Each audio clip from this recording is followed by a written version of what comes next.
Millionaire invites his best friend to dinner and discovers a secret she hid all her life. Before we explore all the details of this incredible story, tell us where you're following us from and the time. Subscribe to the channel so you don't miss a thing, and let's embark on this journey together. She shouldn't have said yes to dinner, but she did. Isabel Winters pressed her fingertips against the cool marble countertop of her Manhattan penthouse kitchen, watching the city lights flicker like scattered diamonds 30 floors below. At 29, she had learned to navigate the world of luxury with the same precision her late grandmother had taught her about threading silk, delicate, intentional, never rushed.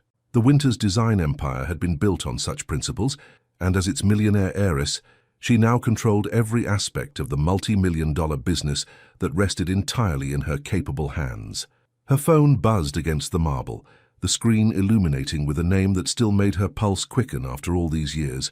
Noah Malik. The text was simple, almost casual. Dinner tonight? I'm in town for 3 days.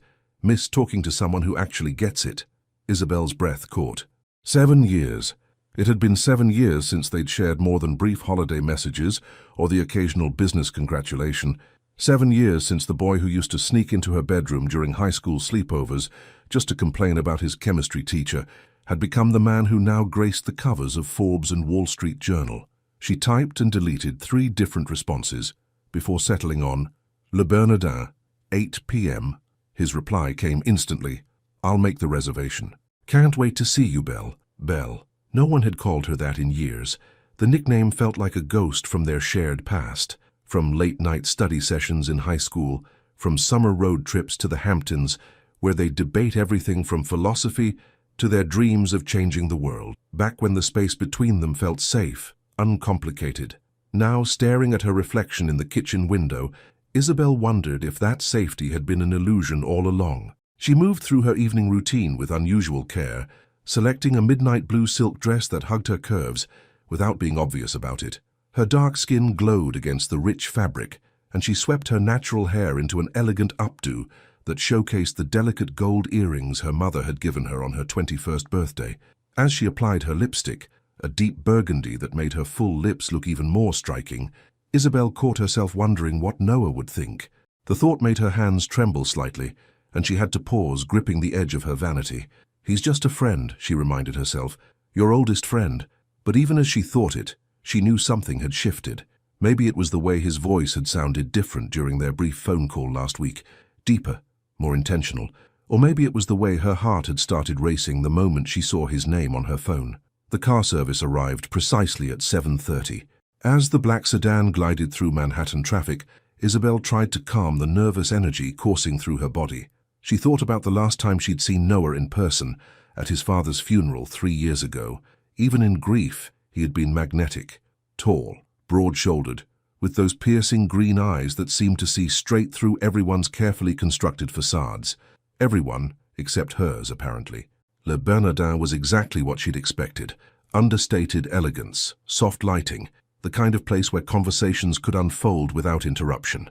The maître d' led her to a corner table where she could see the entire restaurant, a habit she'd developed from years of avoiding unwanted attention. And then she saw him. Noah Malik at 36 was devastating in a way that should have been illegal. The boy she'd known had been handsome, sure, but this man was something else entirely. His dark hair was perfectly styled, but looked like he'd run his fingers through it. His tailored charcoal suit fit him like it had been crafted specifically for his athletic frame. And when he stood to greet her, that familiar crooked smile made her knees weak. Belle, he said, and his voice was like warm honey over gravel. You look... He paused, and for a moment, something intense flickered in his green eyes. Something that made the air between them feel electric. Beautiful, he finished quietly. You look absolutely beautiful. As he pulled out her chair, his hand briefly touched her shoulder, and the simple contact sent heat spiraling through her entire body. She'd forgotten how tall he was, how his presence could fill a room without him even trying. You don't look so bad yourself, Malik, she said, settling into her chair and trying to ignore how her voice sounded slightly breathless. They fell into conversation easily. Updates on their respective businesses, mutual friends from college, harmless gossip about people they used to know. But underneath the familiar rhythm of their friendship, something new hummed between them. She caught him staring at her lips when she laughed. He leaned closer when she spoke, close enough that she could smell his cologne, something sophisticated and masculine that made her want to close her eyes and breathe him in. The wine helped. A bottle of Burgundy that loosened her tongue and made the space between them feel smaller, more intimate. "I've missed this," Noah said, as they shared a decadent chocolate dessert. "I've missed you." There was something in his voice that made her look up, really look at him. His green eyes were intense, focused on her with an attention that felt almost predatory. "I've missed you too," she admitted softly. "Have you?" he asked, and there was an edge to the question that made her pulse quicken. "Because sometimes I wonder if you think about those nights in high school." Her cheeks warmed. "Of course I do. What do you think about?" The question hung in the air between them, loaded with possibilities. Isabel felt like she was standing on the edge of a cliff, and one wrong word would send her tumbling into something she couldn't take back. "I think about how easy it was," she said carefully. "How safe I felt with you."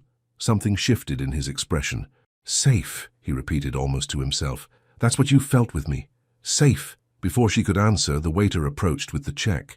Noah handled it smoothly, but Isabel noticed the tension in his shoulders, the way his jaw had tightened slightly.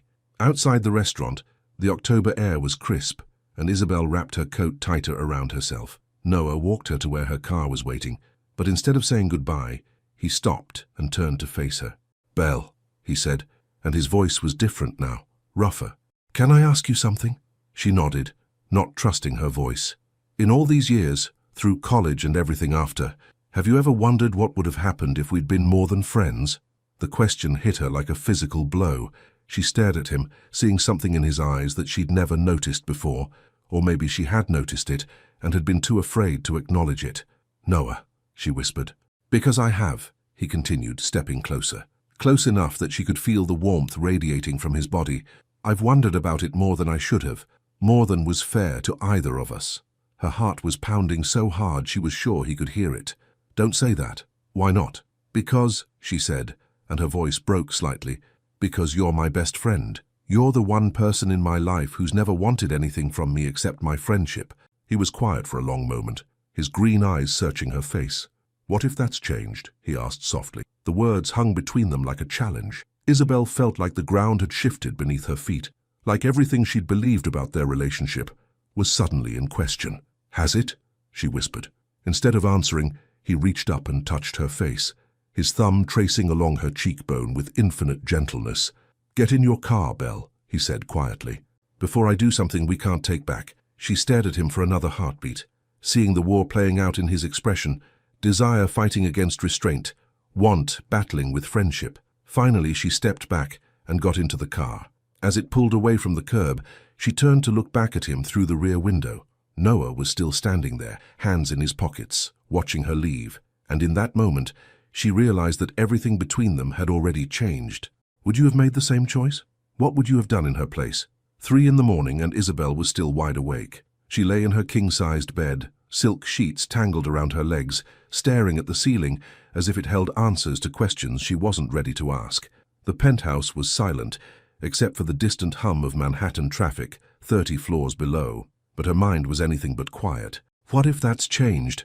Noah's voice echoed in her memory, low and rough with an emotion she'd never heard from him before. The way he'd touched her face, so gentle, yet possessive, in a way that made her entire body ache with longing she didn't know how to name.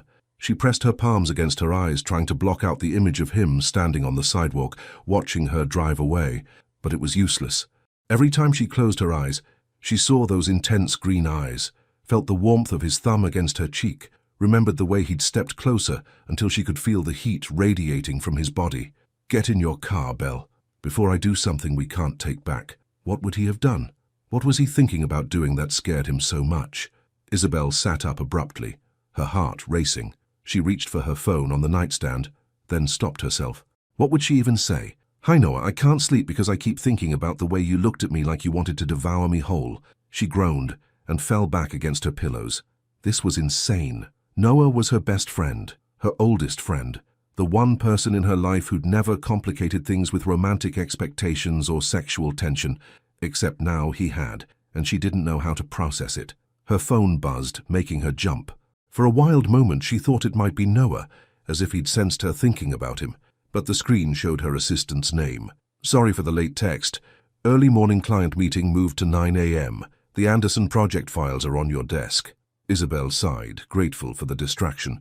The Anderson renovation was a major project, a historic brownstone in the Upper East Side that needed to be completely reimagined while preserving its original character. It was exactly the kind of challenge that usually consumed her thoughts completely, but as she tried to focus on design elements and color palettes, her mind kept drifting back to dinner, to the way Noah had ordered wine without looking at the menu, remembering that she preferred red, to how he'd laughed at her story about the demanding client who wanted her bathroom to look like Marie Antoinette's boudoir but more minimalist, to the moment when the conversation had shifted and suddenly the air between them felt charged with possibility. Have you ever wondered what would have happened if we'd been more than friends? The honest answer was yes. Of course she had. There had been moments over the years, late nights during high school when they were studying together, comfortable silences that felt loaded with meaning, times when his casual touches had made her skin burn. But she'd always pushed those thoughts away, labeled them as inappropriate, dangerous to their friendship, because losing Noah wasn't an option. He was the one constant in her life, the one person who knew her completely and accepted her exactly as she was, even the parts of herself she'd never shared with anyone else. The thought made her stomach clench with anxiety. What would Noah think if he knew the truth about her?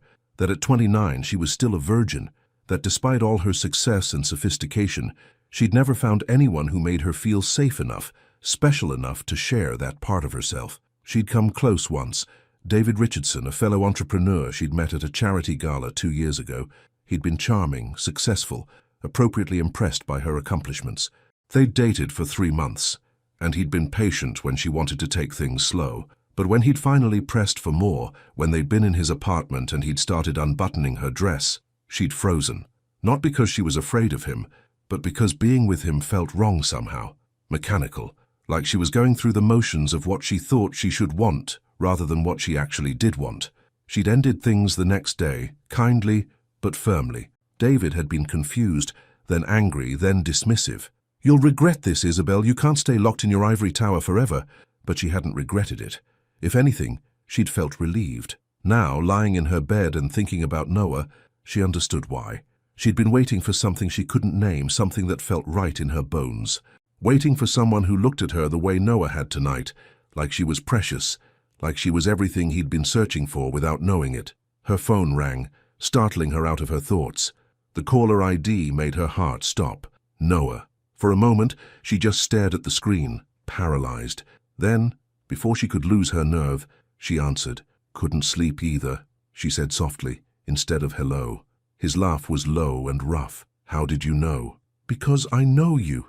She curled up on her side, holding the phone close to her ear. "You're probably pacing your hotel room, analyzing everything that happened tonight like it's a business deal you need to figure out." "You know me too well," he admitted. "Belle, about tonight, don't apologize," she interrupted quickly. "Please don't apologize for being honest with me."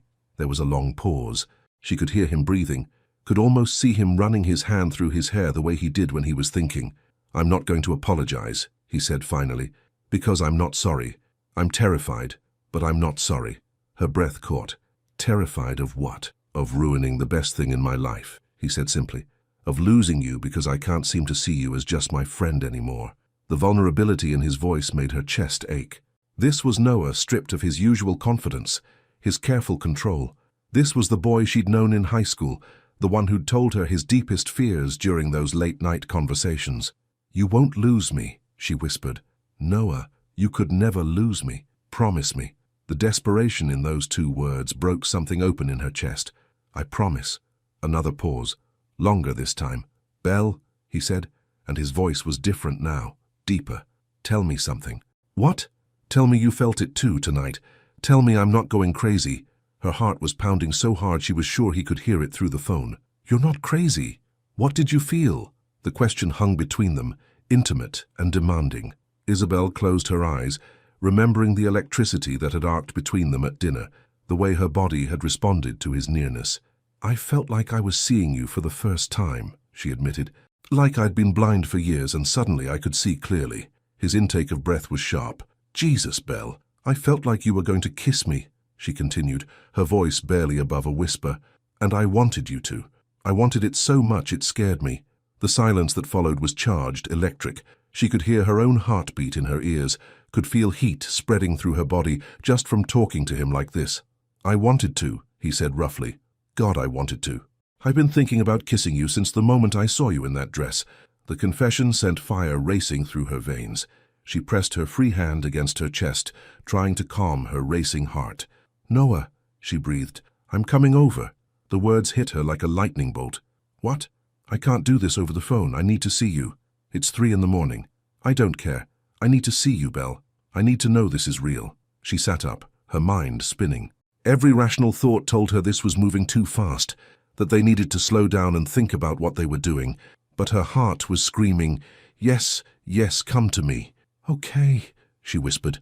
"Okay, come over. I'll tell security to let you up." She could hear him moving around, probably already grabbing his jacket. "I'll be there in 20 minutes. The line went dead, and Isabel stared at her phone in shock. What had she just done? 20 minutes. She had 20 minutes to figure out how to breathe normally again, how to prepare for whatever was about to happen between them.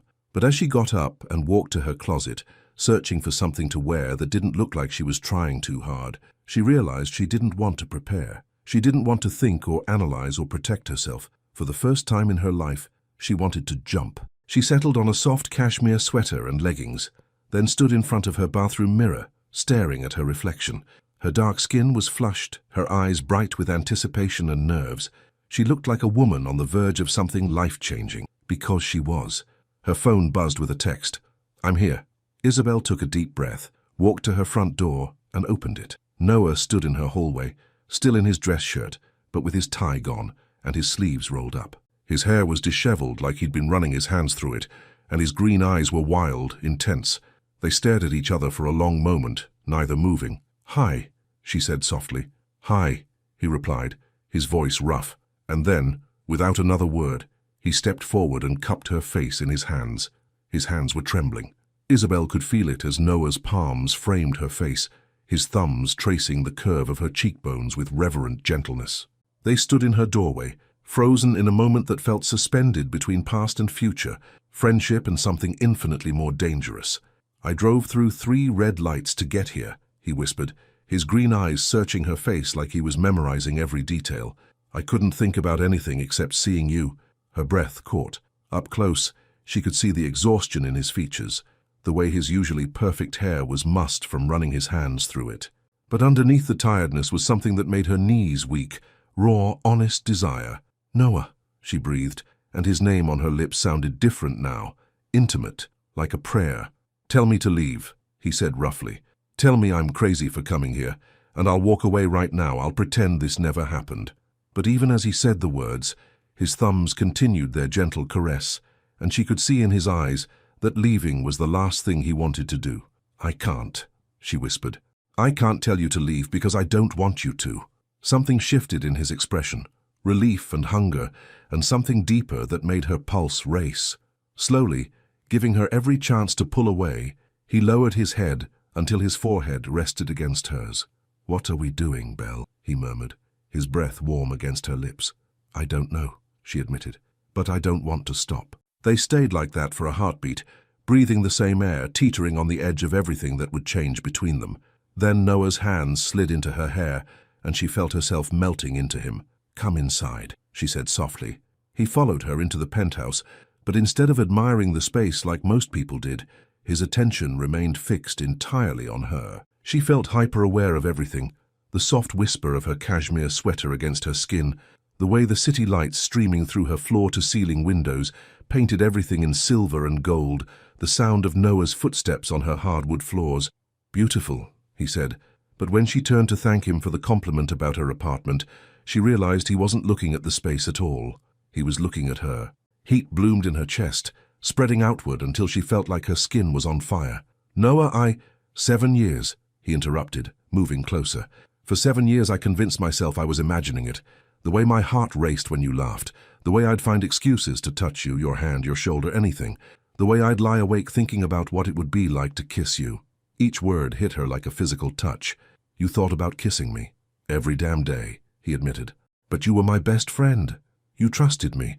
I couldn't risk destroying that for something that might have been one-sided." She stared at him, processing this revelation.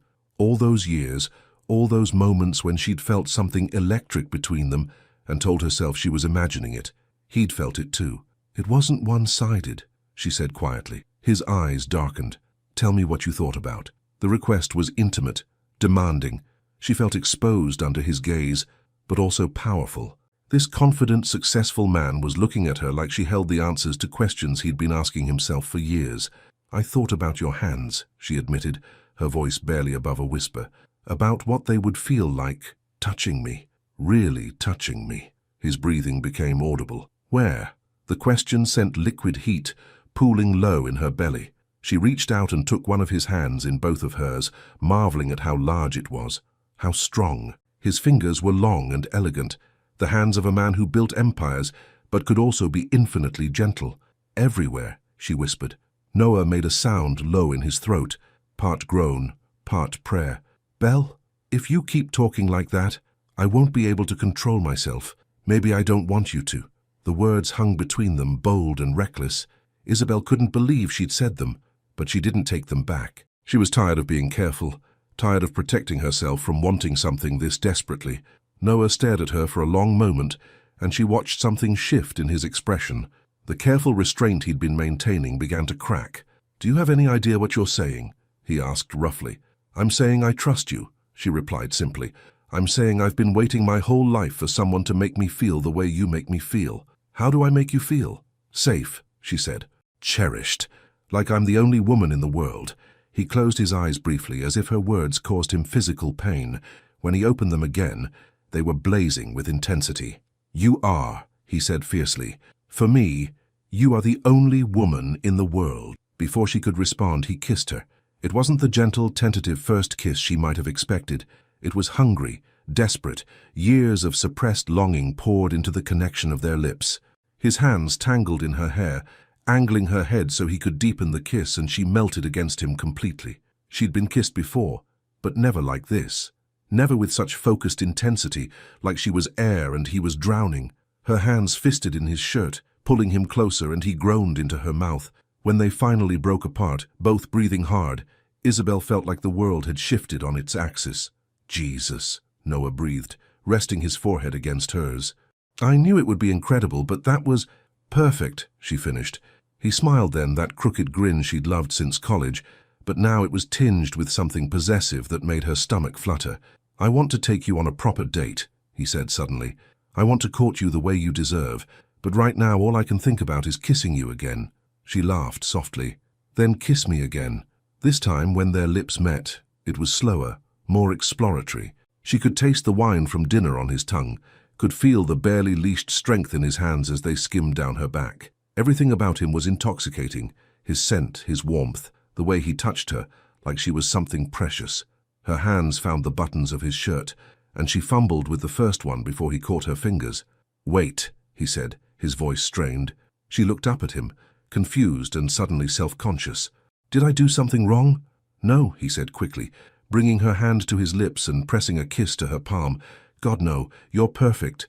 It's just, Belle, if we keep going like this, I'm not going to want to stop." The honesty in his voice made her chest tight. "What if I don't want you to stop?" His eyes fluttered closed. "Don't say that unless you mean it." "I mean it," she said firmly. Then, more quietly, "I've been waiting for you my whole life, Noah. I just didn't know it until tonight."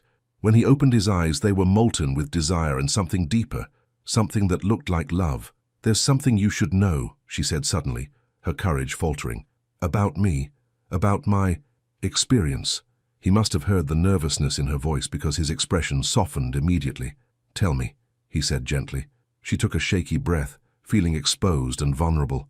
I haven't." Understanding dawned in his eyes, followed immediately by something fierce and protective.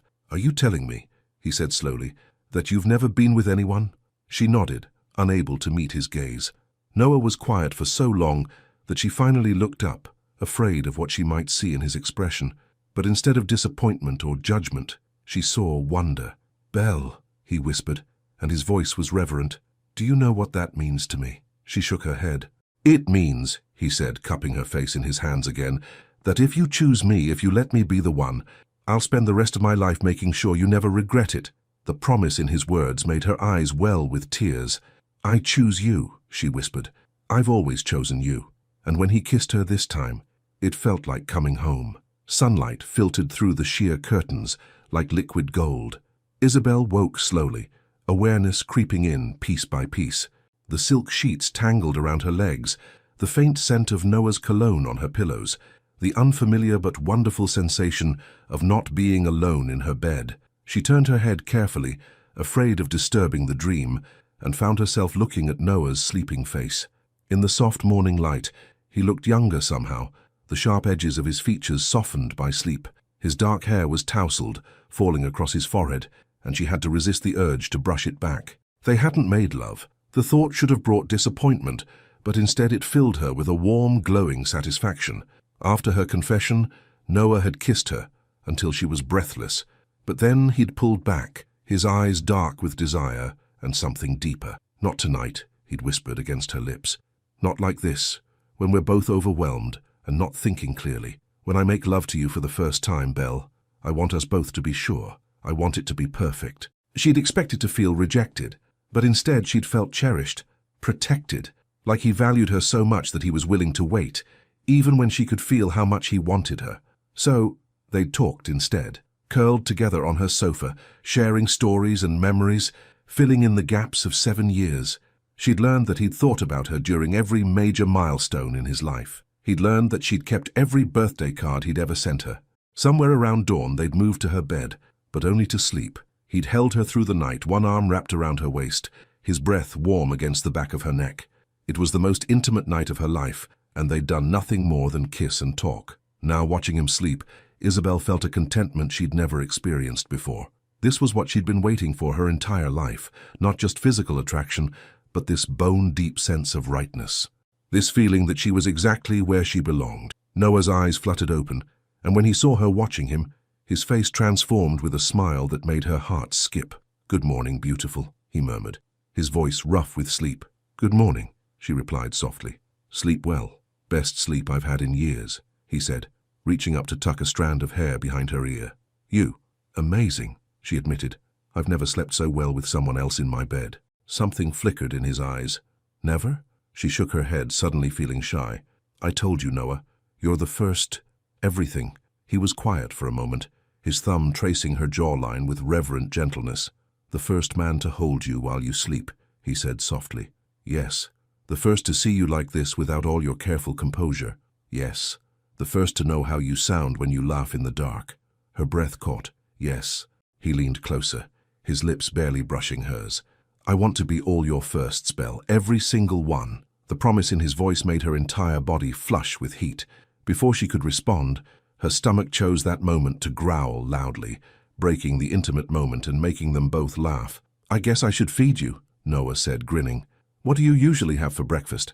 "Coffee and whatever's in my fridge," she admitted. "I'm not much of a cook." "Lucky for you I am." He sat up, the sheet falling away to reveal his bare chest. Somewhere during the night he'd removed his dress shirt, and Isabel had to force herself not to stare at the defined muscles of his torso. "You cook?" she asked, trying to keep her voice steady. "One of my many hidden talents," he said with a wink. "Go shower, I'll surprise you." 30 minutes later, Isabel emerged from her bathroom feeling more human. She'd taken extra care with her appearance, choosing a soft ivory sundress that complemented her skin tone and made her feel feminine. Her hair fell in loose waves around her shoulders, and she'd applied just enough makeup to enhance her natural features. The smell of bacon and something deliciously sweet led her to the kitchen, where she found Noah standing at her stove, wearing his dress shirt from the night before with the sleeves rolled up. He'd somehow found her apron, a frilly pink thing her mother had given her as a joke, and the sight of this powerful, masculine man wearing it made her giggle. "Don't laugh," he said, without turning around. "This apron is protecting my shirt from very serious pancake business." "Pancakes?" she asked, moving to stand beside him. "Not just any pancakes," he said proudly, flipping one with professional ease. "My grandmother's recipe. She taught me when I was 12 and declared that any man who couldn't feed a woman properly wasn't worth her time. Smart woman." "The smartest," he agreed. She also said that the way to know if a woman was worth keeping was to see how she looked in the morning without makeup and fancy clothes. Isabel felt suddenly self-conscious. "And?" He turned to face her fully, his eyes taking in every detail of her appearance. She said if she was even more beautiful than the night before, she was the one. Her heart stopped. "Noah, you're stunning, Belle," he said quietly. "Last night you were gorgeous, but this morning, seeing you soft and natural and trusting enough to let me into your space like this, you're absolutely breathtaking." She felt tears prick her eyes. "You can't just say things like that." "Why not?" "Because it makes me want to do dangerous things." "Like what?" he asked, moving closer. "Like tell you I'm falling in love with you," she whispered. The pancake turner fell from his hand, clattering onto the counter. Noah stared at her, his eyes wide. "Belle," he breathed. "I know it's too soon," she said quickly. "I know we just figured this out, and we should take things slow and be sensible, but I can't help how I feel. I've been falling in love with you for years without realizing it, and last night just made me see what was already there." He was across the kitchen in 2 strides, cupping her face in his hands. "Say it again," he demanded. "What?" "Tell me you're falling in love with me." His intensity made her pulse race. "I'm falling in love with you, Noah Malik." "Good," he said fiercely, "because I'm already completely gone. I've been in love with you since college, Belle. I just convinced myself it was friendship because I was too scared to risk losing you." "You love me," she whispered. "I love your intelligence. I love your kindness. I love the way you scrunch your nose when you're concentrating. I love that you still wear those ridiculous fuzzy slippers from sophomore year. I love that you keep everyone at arm's length except for me." His thumbs traced her cheekbones. "I love everything about you, and I'm terrified that you're going to realize you can do so much better than me." "Better than you?" she said incredulously. "Noah, you're incredible. You're successful and brilliant and gorgeous and kind, and somehow you've been my best friend for over a decade. There is no better than you. Promise me something," he said suddenly. "Anything. Promise me we won't let fear ruin this. Promise me that if things get complicated or scary, we'll talk to each other instead of running away." The seriousness in his voice told her this promise mattered more than anything. "I promise," she said solemnly. "But Noah, you have to promise me something too." "What?" "Promise me you won't treat me like I'm fragile just because I'm inexperienced. I'm not made of glass. I want this. I want us. And I don't want you holding back because you think you need to protect me from my own choices." He studied her face for a long moment. "You're sure?" "I've never been more sure of anything in my life." Something shifted in his expression, and when he kissed her this time, it was different. Still gentle, but with an undercurrent of possession that made her knees weak. "In that case," he murmured against her lips, "I should probably turn off the stove before I forget about breakfast entirely and focus on more important things." She laughed, feeling giddy and alive and more herself than she'd ever been. "What could be more important than your grandmother's pancakes?" His eyes darkened with promise. "You're about to find out." But just as he reached for the stove, her phone rang from the counter. The display showed her assistant's name, and Isabel remembered with a jolt that she had the Anderson meeting in 2 hours. "I have to take this," she said apologetically. Noah nodded, but she could see the frustration in his eyes as she answered the phone. "Good morning, Janet." "Isabel, thank God. The Andersons just called. They want to move the meeting up to 10:30. Can you be ready?" Isabel glanced at the clock. It was already 9:15. "Of course," she said professionally, even as her heart sank. "I'll be there." She hung up and turned to Noah, who was already reaching for his jacket. "You have to go," he said, but there was understanding in his voice, not accusation. "I'm so sorry, this client is really important." "Hey," he interrupted, pulling her close. "Don't apologize for being successful. I love that about you. Rain check on breakfast. Rain check on everything," he said with a smile that made her insides flutter. "But Belle." "Yes?" "Tonight. Have dinner with me tonight. A real date this time. I'd love that." He kissed her once more, soft and lingering before heading for the door. "Noah," she called after him. He turned back. "I love you too," she said simply. The smile that spread across his face was radiant. And as the door closed behind him, Isabel realized that her perfectly ordered life had just become beautifully, wonderfully complicated. Would you have made the same choice? What would you have done in her place? She changed outfits 3 times and still felt nervous. Isabel stood in front of her full-length mirror, smoothing down the emerald green silk dress she'd finally settled on. It was elegant, but not overdressed, sophisticated, but still feminine. The color brought out the golden undertones in her dark skin and made her eyes sparkle. But this wasn't just any date. This was Noah. Her phone buzzed with a text. "Car will be there in 10 minutes. Can't wait to see you. N.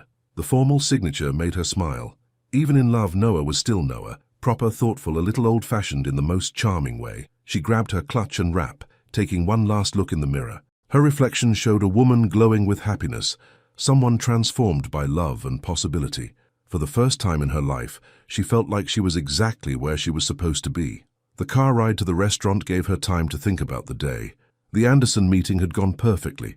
They'd loved her vision for their brownstone renovation and signed the contract immediately. But throughout the entire presentation, part of her mind had been on Noah, on his words that morning, the way he'd looked at her, the promise of tonight. The restaurant he'd chosen surprised her. Instead of another high-end Manhattan establishment, the car pulled up to a charming bistro in Brooklyn Heights with ivy-covered walls and warm light spilling from the windows. It was intimate, romantic, but also relaxed, the kind of place where they could talk for hours without feeling rushed. Noah was waiting for her at a corner table, and when he saw her enter, his face lit up with a smile that made her heart skip.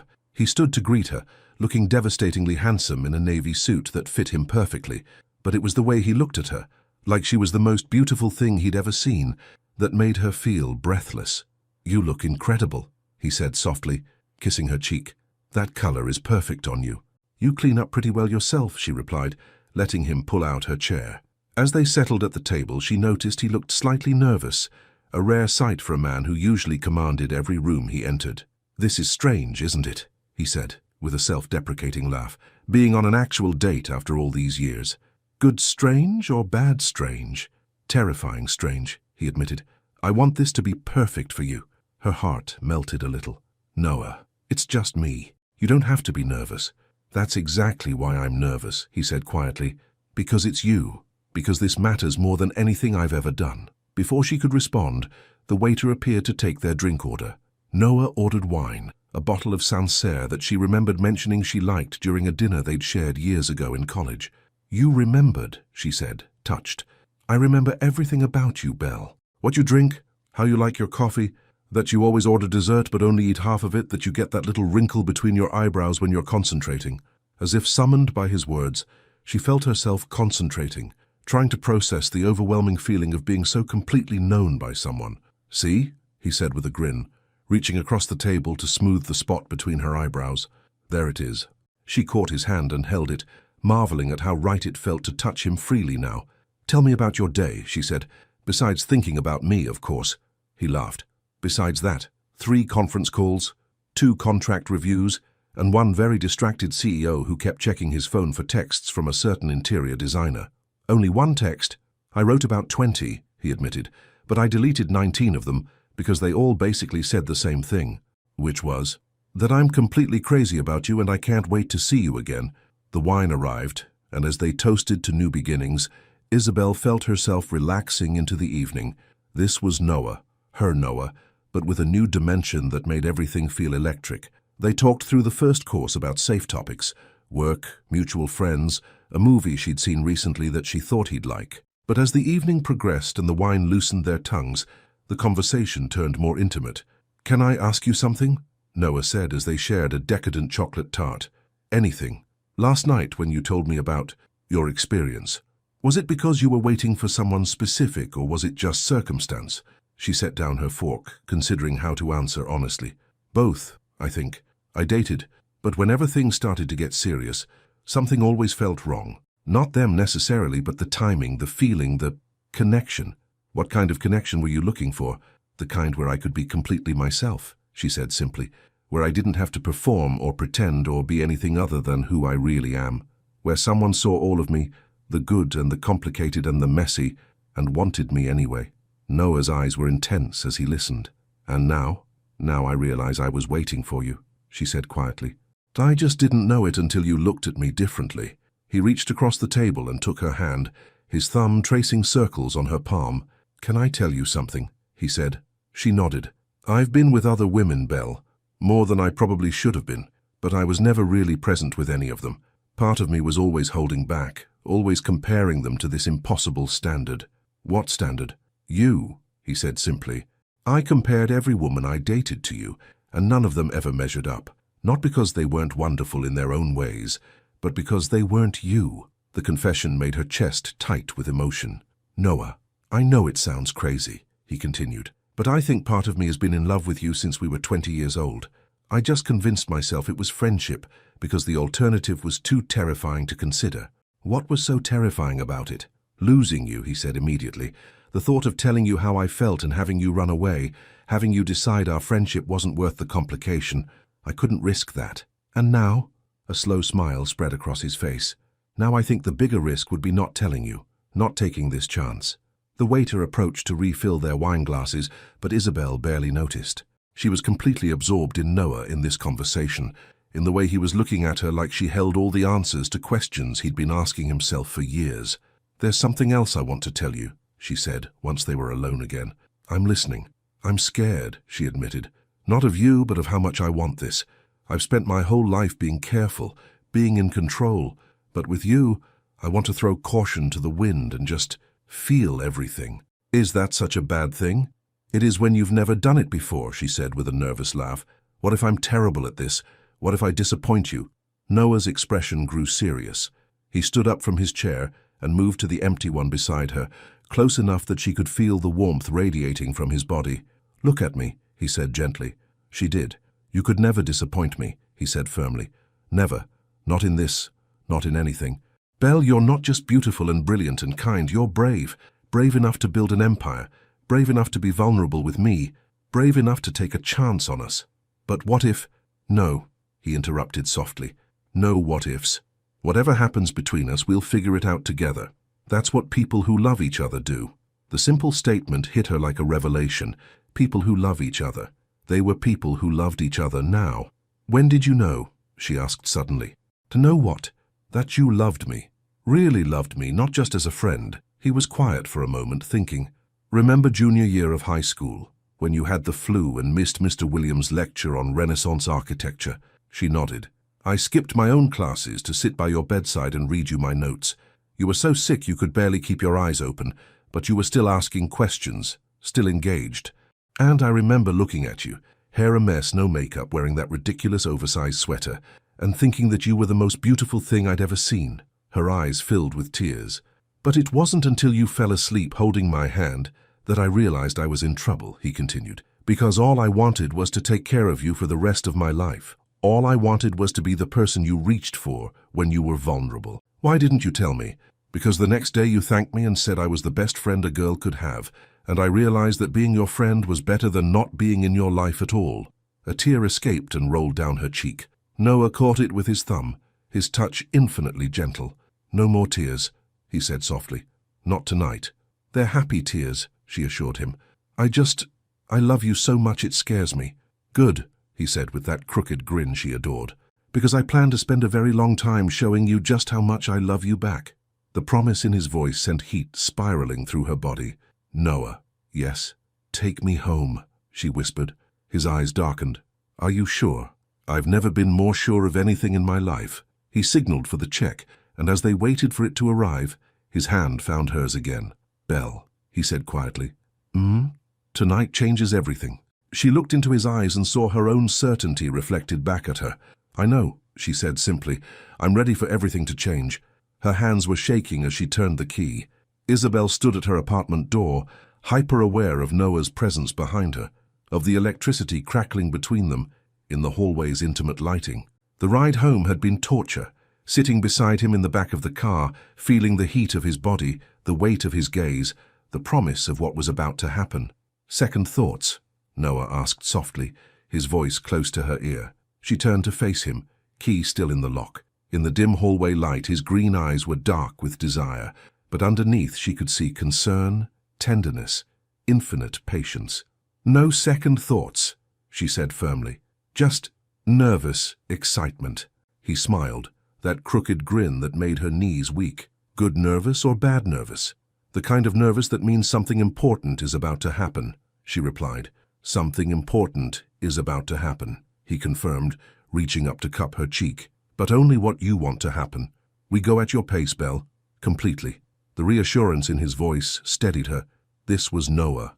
Her Noah.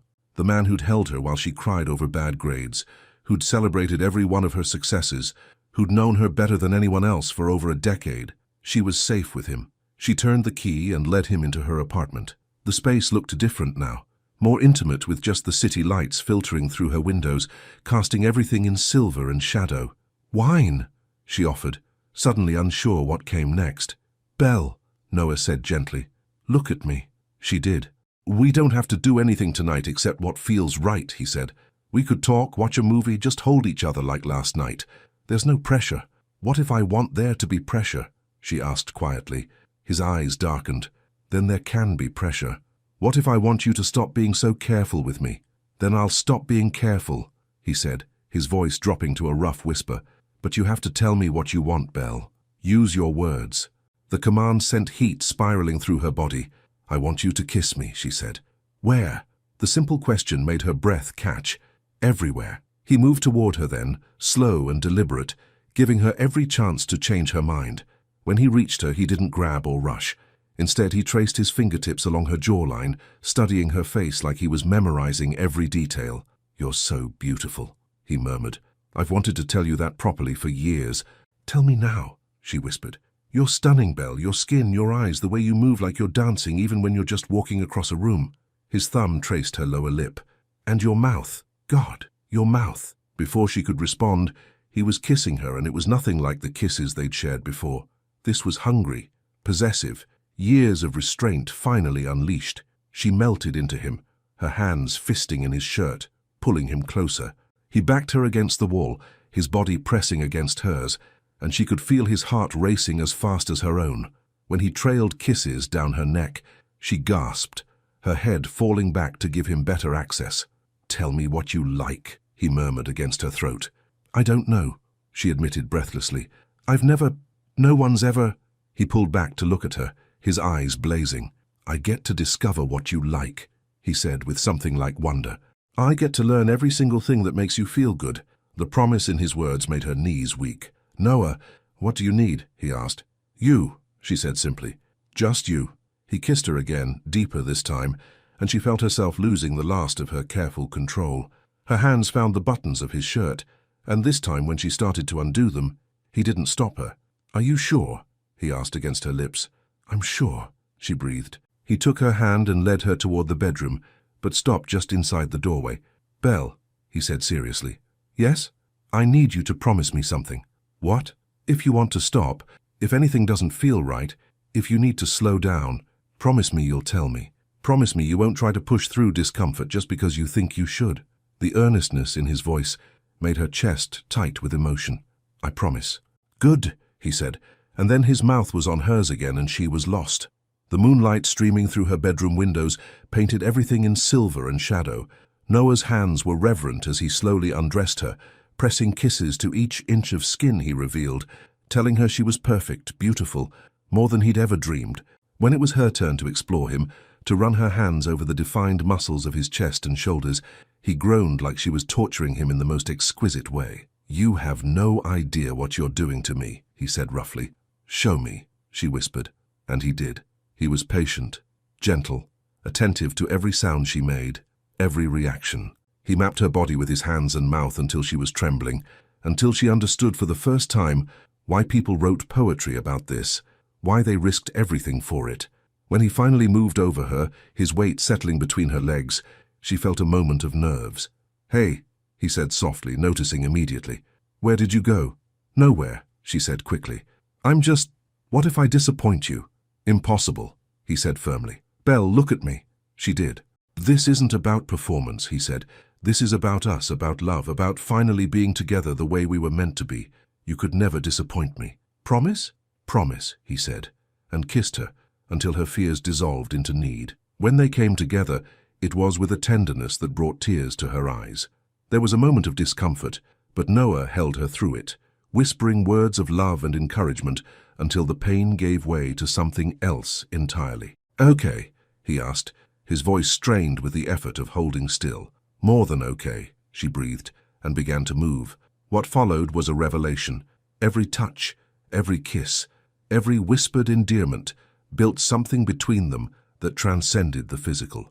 It was communion, connection, the final piece of a puzzle that had been incomplete for years.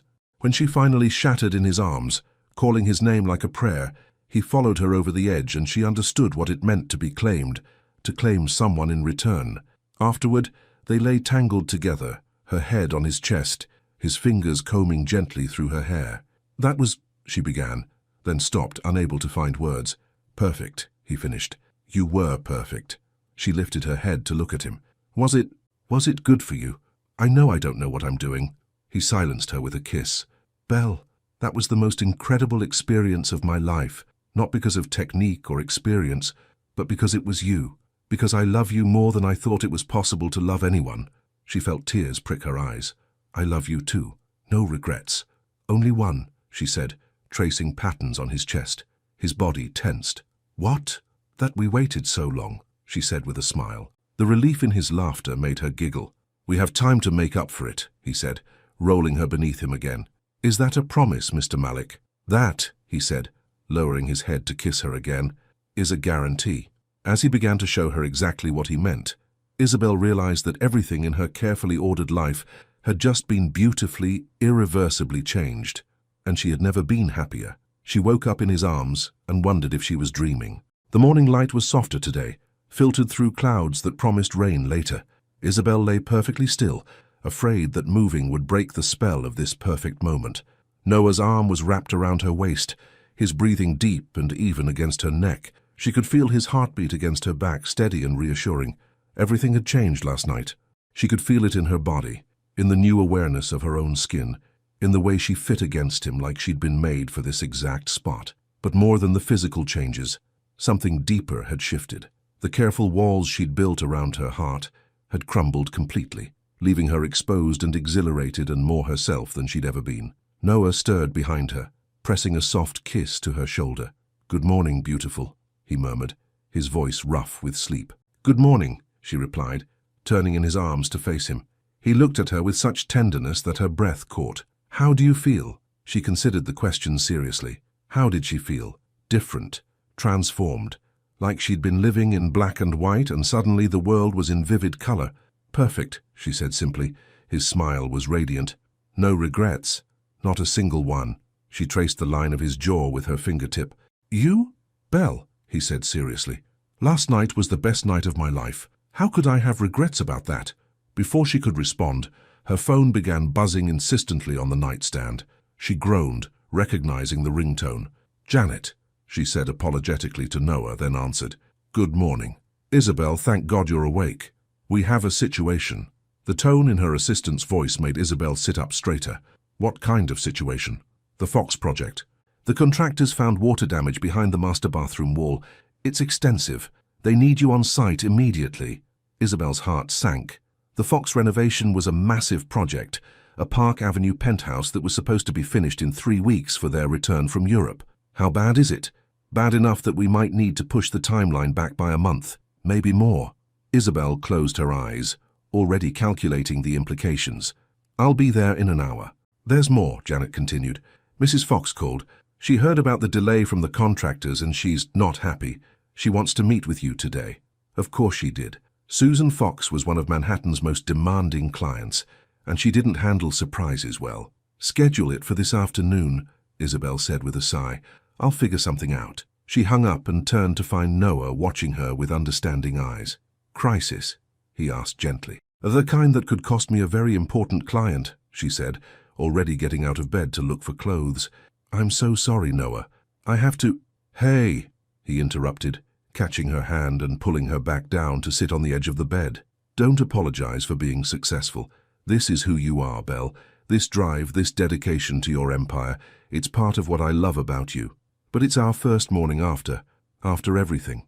And I'm running off to deal with water damage and angry clients." He smiled, tucking a strand of hair behind her ear. "There will be other mornings. Hopefully many, many other mornings." The promise in his words made her heart flutter. "You're not upset?" "I'm disappointed that I don't get to spend the day with you," he said honestly. "But upset? Never. I knew what I was getting into when I fell in love with Isabel Winters, millionaire empire builder." She kissed him then, soft and grateful. "I love you. I love you too. Now go. Show Mrs. Fox why she hired the best designer in the city." 40 minutes later, Isabel stood in the Fox penthouse, surveying the damage with the contractors. It was worse than Janet had described. What should have been a simple bathroom renovation had uncovered decades of hidden water damage that had compromised the entire wall structure. "How long to fix it properly?" she asked the lead contractor. 6 weeks minimum, he replied grimly. "So we have to rebuild the entire wall, check for damage in adjacent rooms, maybe redo some plumbing." Isabel rubbed her temples, feeling a headache coming on. The Foxes were supposed to return from their European tour in 3 weeks for their anniversary party. The party that was supposed to showcase their newly renovated penthouse. Her phone buzzed with a text from Noah. "Thinking of you. Whatever it is, you'll fix it. You always do." The simple message made her smile despite the chaos around her. She typed back quickly, "Thank you, we'll call you later." His immediate response, "I'll be waiting." The warmth his words gave her lasted exactly until Susan Fox arrived. "Miss Winters," Susan said, sweeping into the penthouse in a cloud of expensive perfume and barely contained fury. At 65, she was an elegant woman with silver hair and sharp blue eyes that missed nothing. "I've just returned from lunch with the Astors, who informed me that their renovation was completed ahead of schedule. Imagine my surprise to learn that mine is now behind schedule." "Mrs. Fox," Isabel began diplomatically, "I understand your frustration. This type of hidden damage is unfortunately unpredictable." "What I understand," Susan interrupted, "is that I hired you because you promised excellence. What I'm seeing is incompetence." The unfair accusation stung, but Isabel kept her voice professional. "I assure you we're going to fix this issue and deliver a result that exceeds your expectations." "How?" "The anniversary party is in 3 weeks. I have 200 guests coming to see our newly renovated home, including several potential clients for your firm, I might add." There it was, the subtle threat. Susan Fox's social circle included half of Manhattan's elite. Her endorsement could make careers. Her disapproval could break them. "I have some ideas," Isabel said carefully. "If you'll give me 24 hours, I can present you with a solution that will allow us to proceed on schedule." Susan's eyes narrowed. 24 hours. If your solution isn't satisfactory, I'll be finding a new designer, one who can handle unexpected complications." After Susan left, Isabel slumped against the wall, exhaustion hitting her like a wave. She'd been running on adrenaline and coffee since arriving, and the stress was finally catching up with her. Her phone rang. "Noah, how's my empire builder holding up?" he asked, and she could hear the smile in his voice. "Not great," she admitted, then told him about Susan's ultimatum. "What are you thinking for a solution?" "I don't know yet. I need to completely redesign the approach, find a way to work around the damaged area while the repairs happen." "It's possible, but it'll require 12-hour days for the next 3 weeks and about 6 minor miracles." "You can do it," he said simply. "How do you know?" "Because I've watched you pull off impossible things before. Remember senior year when Mr. Davis said your architecture project couldn't be done in 1 semester? Despite everything, she smiled. "I finished it in 10 weeks. "Exactly. You don't just meet challenges, Belle. You demolish them." His faith in her was like a lifeline. "I might be working around the clock for the next 3 weeks. Then I'll bring you coffee and make sure you eat real food," he said without hesitation. "Noah, you have your own company to run. You can't just—" "Watch me," he interrupted gently. "We're a team now, remember. Your challenges are my challenges." The words hit her harder than they should have. She'd been independent for so long, handling every crisis alone, that the idea of having someone in her corner felt almost foreign. "I don't want to be a burden," she said quietly. "Belle," he said, and his voice was serious now. "Look at me. I mean it. Look at me." She glanced around the empty penthouse, confused. "Noah, I'm not—" "Close your eyes and look at me," he said softly. She did, picturing his face, those intense green eyes. "You are not a burden," he said firmly. "You are not too much. You are not asking for more than you deserve. You are the woman I love, and supporting you through challenges isn't a favor I'm doing you, it's a privilege." Tears pricked her eyes. "How do you always know exactly what to say?" "Because I know you. And I know that brilliant mind of yours is probably trying to convince you that needing help makes you weak." He was right, of course. "Needing help doesn't make you weak, Belle. It makes you human. And letting me help you, that's what people who love each other do." "I love you," she said, the words carrying all her gratitude and wonder and fear. "I love you too. Now go solve the unsolvable. I'll pick up dinner and meet you at your apartment at 8. "What if I'm not done by 8? "Then I'll wait," he said simply. After hanging up, Isabel stood in the damaged penthouse, feeling something she hadn't experienced in years, the knowledge that she wasn't facing this challenge alone. It was terrifying. It was also the most wonderful feeling in the world. She pulled out her laptop and began working on the impossible solution that would save her client relationship and prove that love and ambition could coexist, even if she had no idea how to make either one work. He arrived with Thai food and a solution. Isabel looked up from her laptop as Noah entered her apartment at exactly 8 o'clock, carrying takeout bags and wearing the kind of confident smile that usually meant he'd figured something out. She'd been staring at architectural drawings for 3 hours, trying to redesign an entire penthouse renovation around a damaged wall, and her brain felt like it was melting. "Please tell me that's pad thai," she said, pushing back from her dining table that had become mission control for Operation Save Susan Fox. "Pad thai green curry? And those spring rolls you love," he confirmed, setting the bags down and immediately moving to massage her shoulders. "How's the impossible project coming along?" She leaned into his touch, feeling some of the tension leave her body. "Still impossible. I've run through 12 different design approaches, and none of them work with the timeline. Susan wants elegance, functionality, and her anniversary party in 3 weeks. Pick 2. Noah's hands stilled on her shoulders. "What if we could get the structural work done in half the time?" "That's not physically possible. The contractor said 6 weeks minimum." "What if I told you I know someone who specializes in emergency construction?" He moved around to face her, those green eyes bright with possibility. "Someone who's done similar work for me before, but on an expedited timeline." Isabel stared at him. "Noah, what are you thinking?" "I'm thinking," he said, sitting down across from her, "that while you've been focusing on the design challenge, I've been thinking about the logistics challenge. And I may have made some phone calls." "What kind of phone calls?" He grinned, that boyish expression that made her heart flutter. "The kind that millionaires make when the woman they love needs a miracle." "Noah," she said slowly, "what did you do?" "I called Wesley Webb. He runs Webb Emergency Construction. They specialize in high-end crisis renovations, hotels that need to reopen after flooding, penthouses with structural damage, that sort of thing. They're expensive, but they're fast." Isabel felt her pulse quicken. "How fast?" 2 weeks, maybe less if we throw enough resources at it." She stared at him, hardly daring to hope. "Noah, that would solve everything.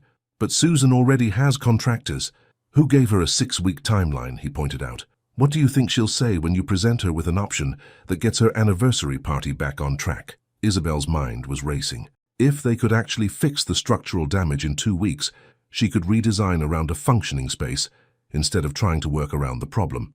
It would mean completely scrapping her current approach, but it would work, she breathed. "God, Noah, it would actually work." "There's more," he said, and something in his voice made her look at him sharply. "More? Wesley owes me a favor. A big one.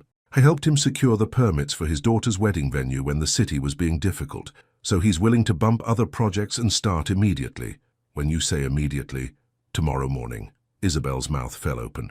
"Tomorrow? Noah, that's impossible. Susan would need to approve the change, fire her current contractors, work out the logistics." "Already handled," he said calmly. "What do you mean, already handled?" Noah pulled out his phone and showed her a text message.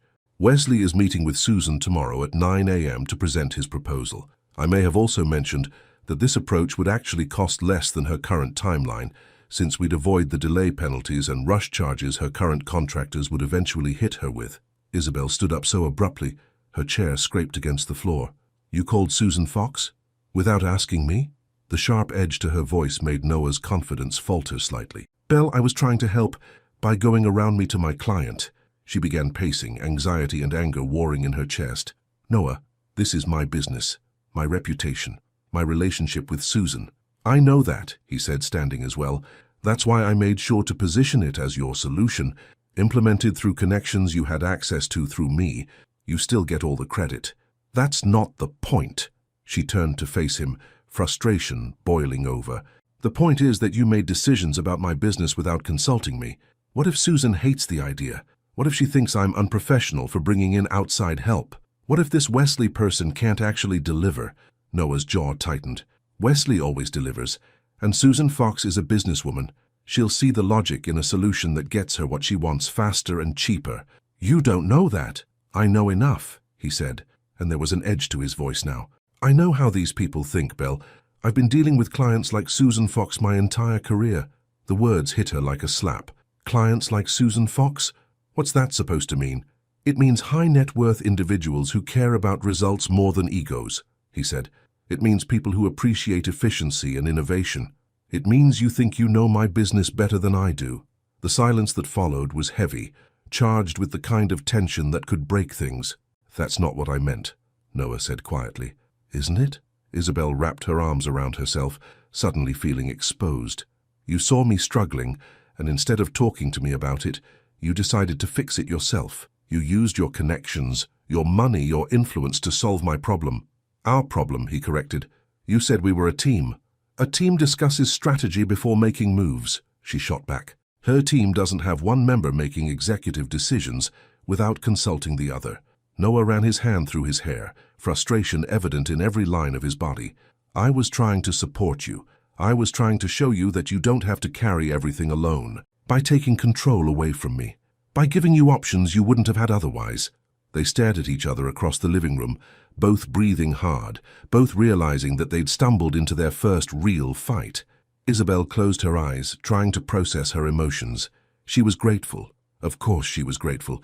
Noah had potentially solved an impossible problem, but underneath the gratitude was something darker, more complicated.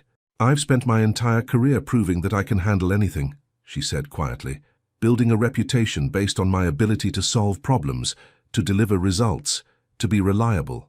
And the first time I'm really struggling, you swoop in to save me. I wasn't saving you, Noah said, his voice gentler now. I was helping you save yourself. By doing what I couldn't do on my own. By doing what we couldn't do on our own, he corrected. Belle, neither of us could have solved this problem alone. You have the design genius, I have the connections. Together we have a solution. She wanted to stay angry.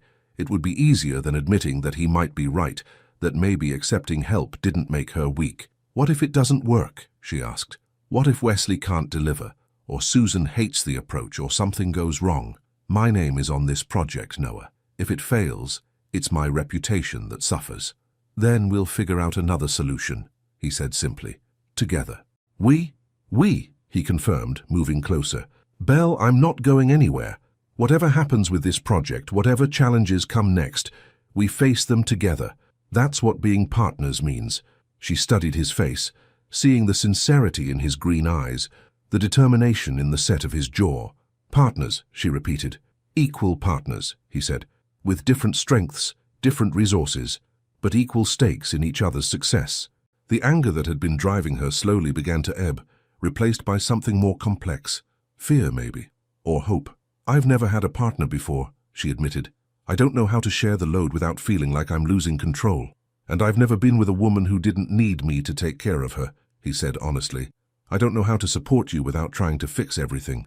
They looked at each other for a long moment, both recognizing that they were navigating uncharted territory. We're going to screw this up sometimes, aren't we? Isabel said. Probably, Noah agreed, but we'll figure it out as we go. She took a step toward him, then another, until she was close enough to reach up and touch his face. Next time you want to save my business, she said softly, ask me first. Next time you want to carry the world on your shoulders, he replied, covering her hand with his. Let me help hold it up? She smiled then, the first genuine smile since he'd walked in with his solution. Deal. He kissed her, soft and apologetic and full of promise. When they broke apart, she rested her forehead against his. Now, she said, tell me everything about this Wesley Webb, because we have a presentation to prepare. Noah's grin was radiant. We have a presentation to prepare, he agreed. And as they sat down together to plan their strategy, Isabel realized that being a team might be scarier than going it alone, but it was also infinitely more powerful, even if she had no idea how to balance love and ambition without losing herself in the process. The meeting was scheduled for disaster, but it became triumph instead. Isabel stood outside the Fox penthouse at 8:50 a.m., clutching her portfolio and trying to calm her racing heart. Beside her, Noah checked his watch with the practiced calm of a man who'd closed billion-dollar deals before breakfast. They'd spent half the night preparing for this moment, running through every possible scenario, every potential objection Susan might raise. She's going to love it, Noah said quietly, noticing her nerves. You don't know that. I know you, he replied simply, and I know that what we've put together is brilliant. Before Isabel could respond, the elevator opened and Wesley Webb stepped out. He was exactly what she'd expected from Noah's description. Tall, weathered, with the confident bearing of a man who built impossible things on impossible deadlines. His handshake was firm, his smile genuine. "Ms. Winters," he said warmly, "Noah's told me incredible things about your work. I'm excited to see what we can create together." Together. The word settled something nervous in her chest. "Thank you for making this possible on such short notice," she said. "When Noah Malik calls in a favor, you answer." Wesley grinned. "Plus, I love a good challenge. Your design modifications are inspired. I've never seen someone reimagine space so creatively around structural limitations." The compliment sent warmth through her. All night, she'd worried that involving Wesley meant admitting defeat, but seeing her work through his professional eyes reminded her that collaboration could enhance rather than diminish her vision. Susan Fox opened the door before they could knock, her sharp blue eyes taking in the trio with undisguised curiosity. "Ms. Winters," she said coolly, "I hope you have good news for me." "I have a solution," Isabel replied with more confidence than she felt. "One that will not only meet your timeline, but exceed your original vision." 20 minutes later, Susan Fox was smiling for the first time since Isabel had known her. "You're telling me," Susan said slowly, studying the revised plans spread across her dining table, "that this approach will actually cost less than my original budget and be completed a week before my anniversary party?" "That's exactly what we're telling you," Isabel confirmed. "Wesley's team can complete the structural repairs in 10 days. While they work, we'll be implementing the revised design in the rest of the penthouse. Instead of shutting down the entire renovation, we're working around the problem area and actually improving the overall flow." Susan turned to Wesley. "And you guarantee this timeline?"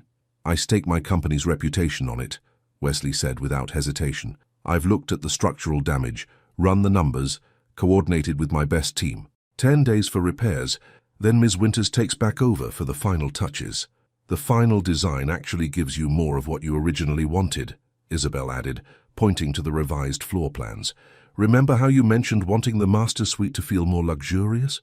The structural changes allow us to expand the bathroom space and create that spa-like atmosphere you described." Susan's eyes brightened as she studied the drawings.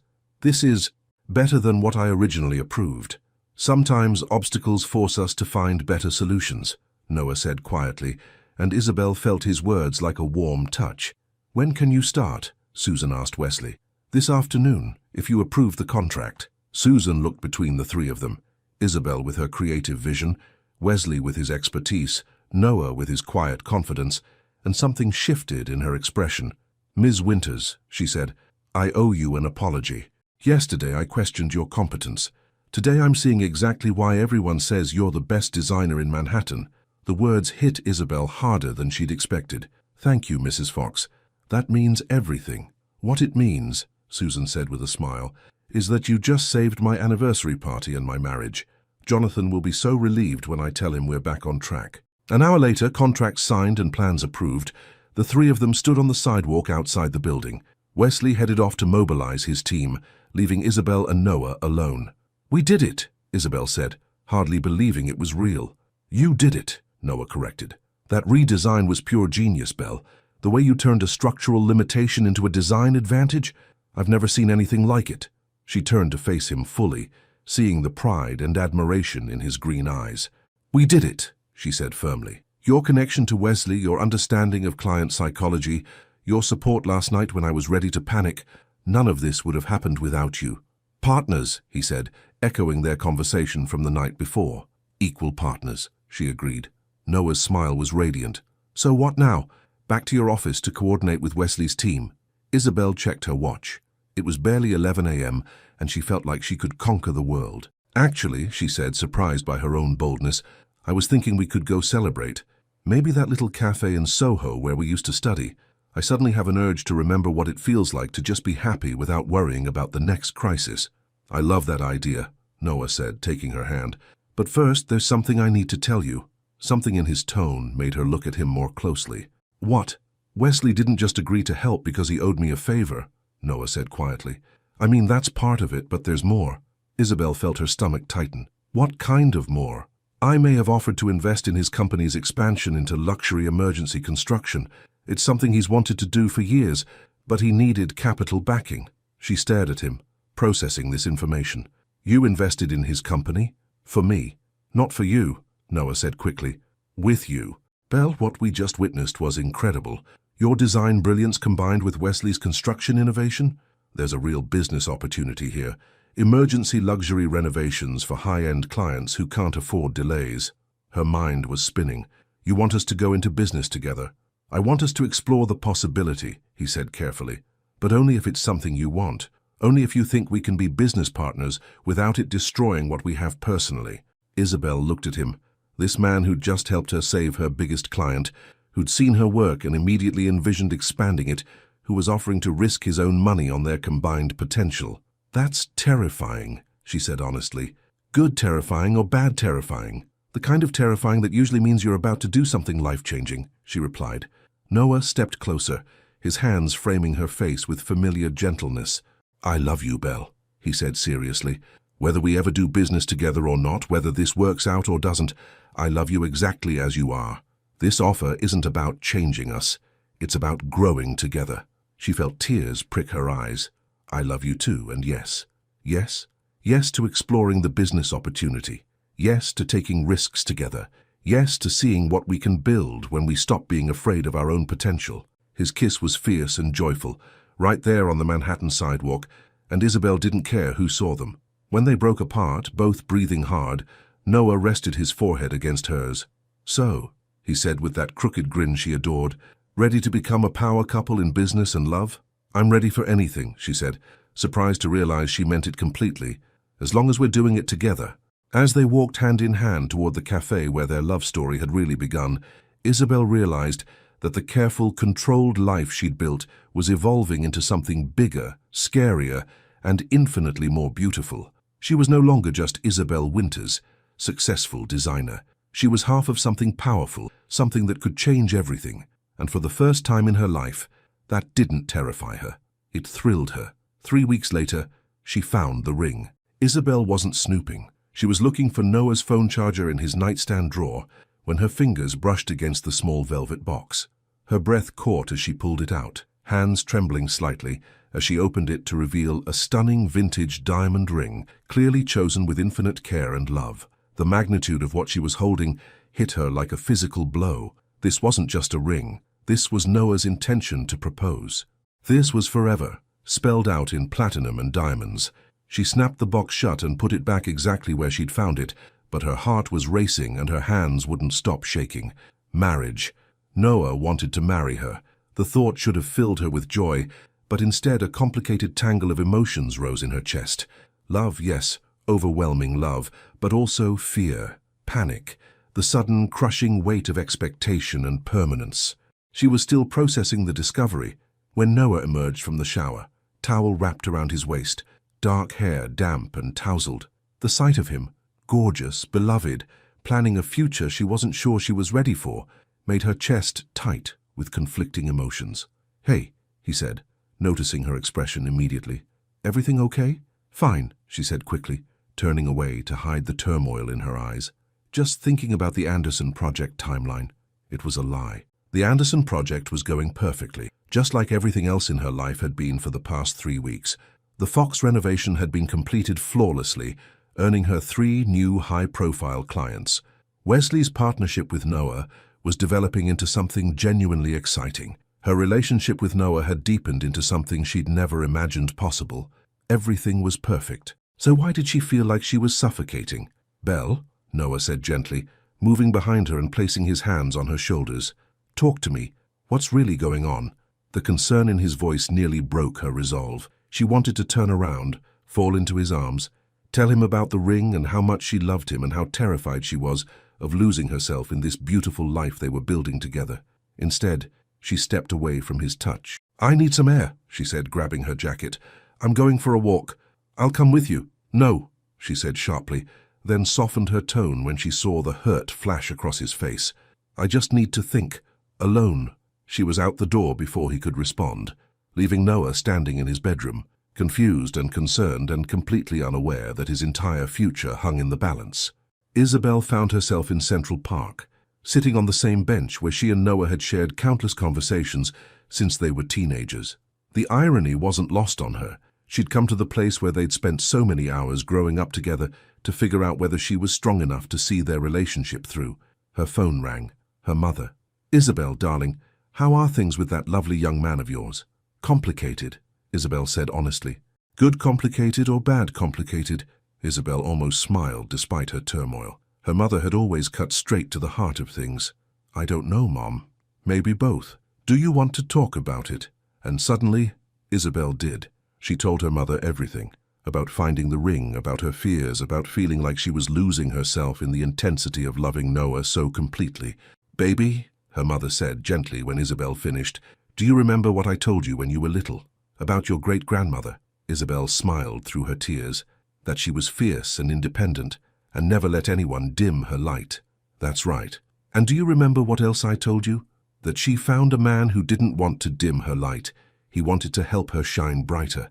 Your great-grandfather loved her fire, not despite it, but because of it. He knew that trying to contain her would be like trying to hold lightning in his hands." Isabel closed her eyes, thinking about Noah, about how he'd supported her business, celebrated her successes, pushed her to take risks she never would have taken alone. "What if I'm not strong enough to be both?" she whispered. "What if I can't be completely his and still be completely me?" "Oh, sweetheart," her mother said softly, "love isn't about becoming half of something else. It's about becoming more of yourself than you ever thought possible."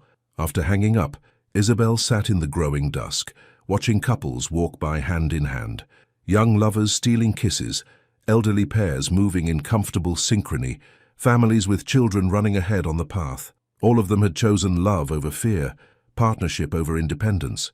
All of them had decided that sharing their life was worth the risk of losing themselves. Her phone buzzed with a text from Noah. "Whatever it is, we can figure it out together. I love you." The simple message broke something open in her chest. This man, who knew her better than anyone, who'd seen her at her strongest and her most vulnerable, who'd offered her not just his love but his partnership in building something bigger than either of them could create alone. This man, who wanted to marry her. She stood up from the bench, decision crystallizing with startling clarity. She wasn't losing herself in loving Noah. She was finding parts of herself she never knew existed. The woman who could take risks, who could trust, who could be vulnerable without breaking. The woman who was brave enough to choose love. She found him in his living room, pacing like a caged animal, running his hands through his hair in the way he did when he was worried. He looked up when she walked in, relief flooding his features. "Belle, thank God. I was going crazy. I found the ring," she said quietly.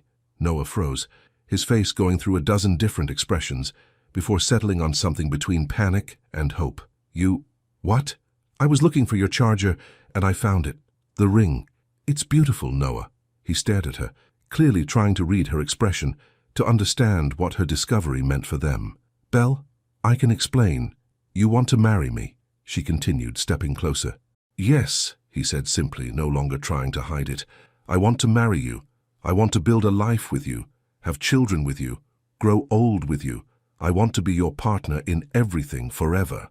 "That's terrifying," she said softly. "I know. I've never wanted anything more in my entire life." The words hung in the air between them, loaded with promise and possibility and the weight of two people choosing each other completely. "Are you sure?" Noah asked, his voice rough with emotion. Instead of answering with words, Isabel crossed the remaining distance between them and kissed him with everything she had, all her love, all her fear, all her courage, all her hope for their future. When they broke apart, both breathing hard, she rested her forehead against his. "Ask me," she whispered. "What?" "Ask me to marry you." Noah's hands framed her face, his green eyes blazing with love and joy and barely contained emotion. "Isabel Winters," he said, his voice shaking slightly, "will you marry me? Will you be my partner, my best friend, my greatest love for the rest of our lives?" "Yes," she said, laughing through her tears. "Yes to all of it. Yes to forever." The kiss that followed was desperate and joyful and perfect, the seal on a promise that had been building between them for years without either of them knowing it. When Noah finally slipped the ring onto her finger, it fit perfectly, just like everything else about them. "I love you," he said fiercely. "Whatever comes next, whatever challenges we face, whatever dreams we chase, I love you." "I love you too," she replied, marveling at how the words kept getting stronger instead of wearing thin. "All of you, all of this, all of us." As they held each other in the glow of his living room lights, Isabel realized that she hadn't lost herself in loving Noah. She'd finally found herself, and she was exactly who she was meant to be, a woman brave enough to reach for everything she wanted and strong enough to hold on to it once she got it. A woman in love, a woman engaged to her best friend, a woman ready for whatever came next. 2 years later, she still came back to that park, but this time with peace in her heart. Isabel adjusted the baby carrier against her chest, smiling as 6-month-old Emma gurgled contentedly, her tiny fist wrapped around her mother's finger. The autumn air was crisp, painting Central Park in brilliant oranges and golds, the same colors that had surrounded her during those uncertain weeks when she'd first realized she was falling in love with the boy who'd been her best friend since they were teenagers. "There's Daddy," she whispered to Emma, pointing toward the familiar bench where Noah sat waiting, his laptop balanced on his knees as he worked on their latest project proposal. At the sound of her voice, he looked up, and his face transformed with the same radiant smile that had been stealing her breath for over 3 years now. He closed the laptop and stood, arms outstretched for his 2 favorite girls. "How did the meeting go?" he asked, kissing Isabel softly before taking Emma from her arms and settling the baby against his shoulder with practiced ease. "Better than expected," Isabel said, settling beside him on the bench. "The Hamptons project is ours. Mrs. Williams was so impressed with our emergency renovation portfolio that she wants us to handle her entire summer estate." "That's incredible, Belle. I'm so proud of you." "Proud of us," she corrected gently. "This business we built together, it's ours." Winters Malik Luxury Solutions had become exactly what they'd dreamed, a boutique firm specializing in high-end emergency renovations and rapid luxury construction. 2 millionaires combining their resources, Isabel's design genius and inheritance with Noah's business acumen and investment capital, plus Wesley's construction expertise, had created something unique in Manhattan's competitive market. But more than professional success, they'd created balance, real balance. Isabel maintained her independence and creative control, while Noah handled the business development and strategic partnerships. They worked together without losing themselves, supported each other without suffocating. "Emma's getting heavy," Noah said with a laugh, as their daughter squirmed in his arms. "I think she's going to be tall, like her mama." "And stubborn like her daddy," Isabel added, watching as Emma grabbed for Noah's phone with determined little fingers. "Hey now, that's Mommy's trait too," he protested, then grew more serious. "Speaking of traits, I got a call from the adoption agency today." Isabel's heart skipped. They'd been on the waiting list to adopt a second child for 8 months, wanting to give Emma a sibling close in age. "And there's a little boy, 3 months old. His birth mother specifically requested a family like ours, successful, stable, able to provide opportunities." Noah's voice was careful, trying not to get her hopes up too high. "They want to meet us next week." Tears pricked Isabel's eyes. After struggling with fertility for over a year after their wedding, they'd turned to adoption for Emma and had fallen completely in love with the process. The idea of expanding their family, of giving another child the love and stability they had to offer, filled her with joy. "Yes," she said simply. "Whatever we need to do, yes." Noah reached for her hand, the one wearing both her engagement ring and the simple platinum wedding band they'd chosen together. "Are you sure 2 babies under a year old is going to be chaos?" "Good chaos," she said, echoing a conversation they'd had years ago about taking risks. "The kind that usually means you're about to do something life-changing." He squeezed her hand. "I love you, Mrs. Malik." "I love you too, Mr. Winters Malik," she replied, using the hyphenated name he'd taken after their wedding, a decision that had surprised everyone except her. Noah had wanted to honor both their families, their equal partnership in everything they built together. Emma chose that moment to let out a happy squeal, reaching for the colorful leaves falling around them. Isabel caught one and handed it to her daughter, watching as tiny fingers explored the autumn treasure. "Do you remember," Noah said quietly, "the first time we sat on this bench together? You were crying about Professor Williams' critique of your design project, and you told me that sometimes the best creations come from the most challenging circumstances," she finished. "I thought you were just trying to make me feel better." "I was, but I was also right." She looked at him. This man who'd been her friend, her lover, her partner, her husband, the father of her child, her greatest supporter, and her biggest challenger. This man who'd seen her potential before she'd seen it herself. The most challenging circumstances, she mused, thinking about everything they'd been through. The night she'd confessed her inexperience, the crisis with Susan Fox, her panic about the engagement, the sleepless nights with a newborn while trying to build a business. All of it had led to this moment, this life, this love that had grown stronger with every challenge they'd faced together. "Do you ever wonder," Noah asked, "what would have happened if you hadn't said yes to dinner that night?" "Never," she said firmly, "because I think we would have found our way to each other eventually. Some connections are just inevitable." "Inevitable," he repeated thoughtfully. "I like that." Emma had fallen asleep in Noah's arms, her tiny face peaceful in the dappled sunlight, a perfect picture of contentment and security. "She's going to grow up thinking love is supposed to be easy," Isabel said softly. "Love is easy," Noah replied. "It's everything else that's complicated." "Is that your wisdom for the day?" "That's my wisdom for life," he said, kissing her temple. "Love the right person, and everything else becomes manageable." As they sat together in comfortable silence, Isabel thought about the woman she'd been 3 years ago. Successful, independent, carefully guarded against anything that might threaten her control over her own life. That woman had been brave in her own way, building an empire from determination and talent. But this woman, the one who'd learned to trust, to risk, to love without reservation, this woman was fearless.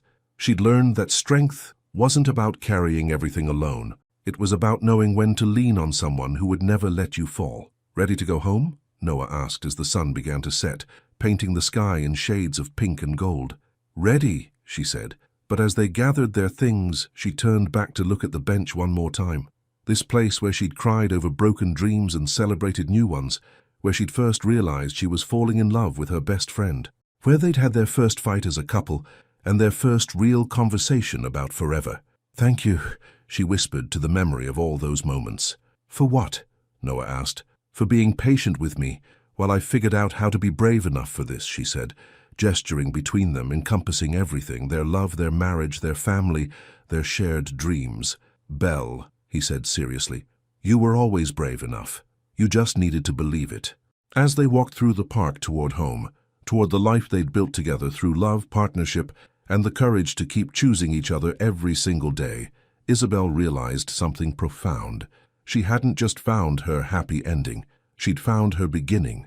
The beginning of a love story that would last a lifetime, built on the foundation of friendship, strengthened by challenge, and sustained by the simple, revolutionary act of two people who chose to grow together instead of apart.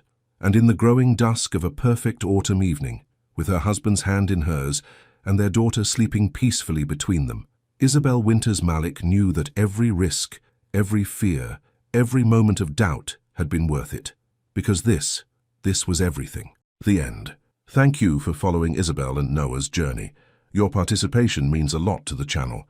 Please share your thoughts in the comments. Would you have made the same choices? What part of their story resonated most with you? Thank you so much for watching until the end. If you enjoyed this story, don't forget to subscribe to the channel, leave a like, and comment your thoughts. Your participation is very important to us. See you next time.